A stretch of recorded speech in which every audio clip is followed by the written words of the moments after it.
नमस्कार और आप देख रहे हैं हंगामा टाइम्स न्यूज चैनल। आइए सीधे रुख करते हैं उत्तर प्रदेश जगत की बड़ी खबरों की और एक नजर हमारे संवाददाता की एक रिपोर्ट पर नजर। अभी हंगामा टाइम्स न्यूज चैनल पर नए हैं तो चैनल को तुरंत सब्सक्राइब करें, लाइक करें, कमेंट बॉक्स में अपनी प्रतिक्रिया दें।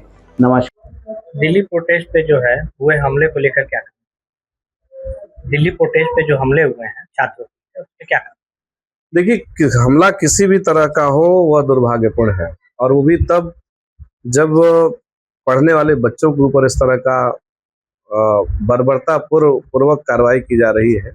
ये देश के लिए दुर्भाग्यपूर्ण है, देश के लोकतंत्र के लिए दुर्भाग्यपूर्ण है, और समाज के लिए बहुत दुर्भाग्यपूर्ण है कि बच्चे, एक तो सरकार गलती कर रही है, बार बार एनटीए की जो परीक्षा करा रही है, पेपर लीक हो रहा है, बच्चों की भावनाओं के साथ खिलवाड़ हो रहा है। बच्चे कह रहे हैं कि हमारी बात सुनिए, तरीके को बदलिए, हमसे बात करिए, जो मिनिस्टर है उसको चेंज करिए, उनको हटाइए, एनटीए की जो पूरे प्रोसेस को रिव्यू करिए। सरकार ये सब काम न करने के बजाय छात्रों के ऊपर लाठीचार्ज करवा रही है। आप देखिए, लड़कियों के कपड़े फाड़े गए हैं, लड़कों को दौड़ा दौड़ा करके पीटा गया है, लहूलुहान हो गए हैं, सड़कें खून से लाल हो गई है। हमको लगता है अंग्रेज भी इतने बर्बर नहीं रहे होंगे जितनी बर्बरता इस सरकार ने सोमवार को किया है। सोमवार का दिन भारतीय लोकतंत्र के लिए काला दिवस है। छात्रों के साथ छात्राओं पे भी जो है हाथ उठाया गया, जो कि अकल्पनीय है। इसको आप किस रूप में देखते हैं? देखिए, सरकार बहुत क्रूर है। उसके लिए छात्र, बच्चे, उम्र, लिंग, जाति, धर्म, वेद, ये सब कुछ नहीं। उनकी बात में अगर आप यस करेंगे तो ठीक, उनकी बात में आप नो करेंगे तो आप कोई भी हो, उनके खिलाफ सरकार कार्रवाई कर रही है। आप बताइए, मिडिल क्लास के बच्चे 4-4 साल, जब बच्चा 9th पहुंचता है तभी से नीट की तैयारी शुरू कर देता है। वो 6-6 घंटे, 8-8 घंटे, 10-10 घंटे पढ़ाई करता है और उम्मीद करता है कि जिस दिन परीक्षा में बैठूंगा और उस दिन अपनी पूरी ताकत लगा दूंगा। परीक्षा के 6 महीना पहले मिडिल क्लास फैमिली में कर्फ्यू लग जाता है, बच्चा शादी में अटेंड नहीं करता है, कोई कार्यक्रम नहीं अटेंड करता है कि नहीं हमें नीट की परीक्षा देनी है, हमको नीट में क्वालिफाई करना है। और जब वो परीक्षा देने जाता है इतनी मेहनत के बाद, और परीक्षा दे के बाहर आता है और पता लगता है कि पेपर लीक हो गया, तो आप बताइए उसकी भावनाओं के ऊपर क्या असर पड़ता होगा।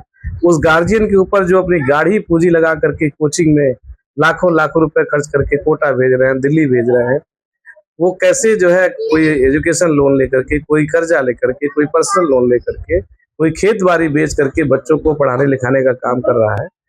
और सरकार इस तरह से काम कर रही है कि पेपर लीक, एक तो आप गलती कर रहे हैं, ऊपर से आप वही कहते हैं कि चोरी भी करो, सिनाजोरी भी करो। आप गलती भी कर रहे हैं और उसको मान भी नहीं रहे हैं। और बच्चे अगर आपसे बात करना चाहते हैं या सोनम वांगचुक आपसे बात करना चाहते हैं तो आप बात करिए। लोकतंत्र में किसी भी समस्या का समाधान वार्ता है, और अगर आप वार्ता बंद कर देंगे तो लोकतंत्र खत्म हो जाएगा। और ये सरकार लोकतंत्र को खत्म करने के ही कगार पे है, लोकतंत्र खत्म ही है। आगामी 2027 चुनाव को लेकर क्या तैयारियां हो रही है?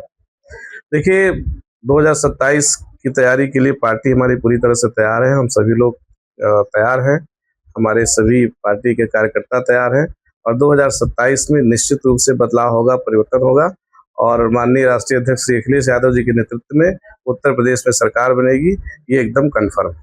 आज भाजपा का जगह जगह बूथ सम्मेलन हो रहा है, पार्टी दावा कर रही है अपनी जीत का। ऐसे में जो है सपा की क्या तैयारी है और क्या आप कहते हैं? देखिए, हम लोग तो अनवरत हर महीने हमारे बूथ अध्यक्षों की विधानसभा वार हम लोग यहाँ बैठक होती रहती है, और जिले पर भी हर महीने हम बैठक करते हैं, और जनता के हितों को हम लोग उठाते रहते हैं, उस पर काम करते हैं। हमारी पूरी तैयारी है, जन जन तक कार्यकर्ता और हम सभी लोग, हम सभी कार्यकर्ता मिलकर के पहुंच रहे हैं, और माननीय अखिलेश यादव के नीतियों को जन जन तक पहुंचाने का काम कर रहे हैं। और विशेष रूप से हमारे राष्ट्रीय अध्यक्ष जी का जो विशेष बल है युवाओं के लिए, उनके रोजगार के बारे में, शिक्षा के बारे में, खेल के बारे में, बुजुर्गों के स्वास्थ्य के बारे में, युवाओं के रोजगार के बारे में, व्यापारियों के कारोबार के बारे में, इन विषयों पर माननीय राष्ट्रीय अध्यक्ष जी का जो पीडीए का एक प्रोग्रेसिव डेवलपमेंट एक्शन का प्रोग्राम है, विजन इंडिया, उस विजन इंडिया को हम लोग घर घर तक पहुंचाने का काम कर रहे हैं। तो क्या संदेश देना चाहेंगे? मैं ये कहना चाहता हूँ कि बदलाव जरूरी है और सरकार जब निरंकुश हो जाए तो सरकार को बदल देनी चाहिए। सरकार की तानाशाही पूरी तरह से चरम पर है। किसान परेशान है, खाद के लिए परेशान है, डीजल के लिए परेशान है, गैस के लिए परेशान है, पेट्रोल के लिए परेशान है, युवा रोजगार के लिए परेशान है, जो व्यापारी हैं वो ऑनलाइन बिजनेस से परेशान है, रिटेलर्स की संकट खड़े हो गए हैं। हर साल आपको पता है लाख से ऊपर दुकानें बंद हो रही है। ऑनलाइन शॉपिंग पर गवर्नमेंट की नीति अच्छी रही है, जिससे जो लोकल मार्केट है वो प्रभावित हो रहा है। तो निश्चित रूप से समाज का ऐसा कोई तबका नहीं है जिस तबके के साथ ये सरकार अन्याय न कर रही हो। और ये सरकार आई थी ईज टू बिजनेस करने, कि हम बिजनेस को आसान करेंगे, और सरकार ने सीज टू बिजनेस कर दिया है। यानी भारतीय जनता पार्टी की जो नीतियां है कहीं ना कहीं गलत है। ऐसे में जो है सपा की क्या माना जाए, निश्चित 27 में उनकी बिल्कुल 2027 में माननीय राष्ट्रीय अध्यक्ष जी के नेतृत्व में समाजवादी पार्टी की सरकार बनेगी और माननीय अखिलेश यादव जी मुख्यमंत्री बनेंगे। दिनों राम मंदिर में चोरी को लेकर जो है सपा प्रमुख ने जो है भाजपा पे सवाल उठाया गया था कि भाजपा भी शामिल है, इसको क्या आप कहते हैं?